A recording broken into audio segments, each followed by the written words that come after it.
मोक्ष का महीना कहे जाने वाले इस मास में लोग पवित्र नदियों में स्नान करते हैं और दान पुण्य करते हैं। कहते हैं ऐसा करने से इंसान के सारे कष्टों का अंत हो जाता है और उसे सुख शांति और समृद्धि की प्राप्ति होती है। एक गांव में गरीब बुढ़िया रहती थी। उसका अपना सगा कोई नहीं था। वो दिन रात कान्हा जी की भक्ति में लीन रहती थी और सुबह गंगा स्नान करने जाती थी। उस निर्धन बुढ़िया की भक्ति से भगवान कृष्ण बहुत ज़्यादा खुश थे और वो खुद उसकी कुटिया की खिड़की पर एक कटोरे में खिचड़ी रखकर रोज चले जाते थे, जिसे कि वो बुढ़िया नहाकर आने के बाद खा लेती थी। बरसों तक ये सिलसिला चलता रहा, लेकिन उसकी पड़ोसन को इस बात की काफ़ी जलन थी। एक दिन जब बुढ़िया नहाने गई थी तो कृष्ण जी उसके घर की खिड़की पर खिचड़ी रखकर गए तो दुष्ट पड़ोसन ने वो खिचड़ी का कटोरा घर के पिछवाड़े में फेंक दिया। जब गंगा स्नान के बाद बुढ़िया घर लौटी तो उसे वहाँ कटोरा नहीं मिला। बुढ़िया बहुत दुखी हुई और भूखी ही रह गई। पड़ोसन ये सब देखकर बहुत खुश हुई, लेकिन जहाँ उसने खिचड़ी फेंकी थी वहाँ पर एक पौधा उग आया और उसमें 2 सुंदर फूल खिल गए, जिसकी सुगंध काफ़ी अलग थी।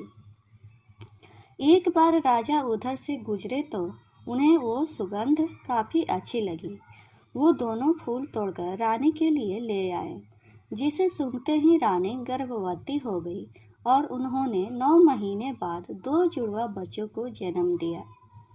दोनों राजकुमार जब बड़े हुए तो किसी से बात नहीं करते थे, लेकिन अक्सर जंगल में शिकार करने चले जाते थे, जहाँ उनकी मुलाकात उसी बुढ़िया से होती थी। ये बात जब राजा को पता चली तो वो बहुत हैरान हुए। उन्होंने तुरंत सैनिकों को उसे लाने के लिए भेजा। दरबार में जब वो बूढ़ी महिला पहुंची तो राजा ने पूछा कि मेरे दोनों बेटे किसी से बात नहीं करते हैं, लेकिन आपसे बात करते हैं, क्यों और कैसे?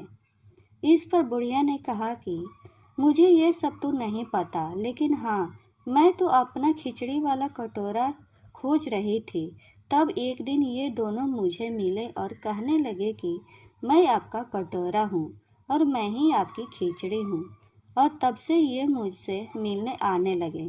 राजा को यह सब सुनकर काफ़ी हैरानी हुई, लेकिन उसने बुढ़िया को प्रणाम किया और उन्हें राज दरबार में विशेष अतिथि बनाकर हमेशा के लिए रख लिया। ये बात देखकर दोनों राजकुमार काफ़ी प्रसन्न हुए। उन्होंने तुरंत राजा को प्रणाम किया और दोनों ने बोलना प्रारंभ कर दिया। संयोग से सब कार्तिक माह में हुआ था। तब से ही कार्तिक मास में पवित्र नदियों में स्नान करने और घरों में इस दिन खिचड़ी बनाने का रिवाज बन गया। कहानी अच्छी लगी तो चैनल को सब्सक्राइब जरूर करिएगा। धन्यवाद।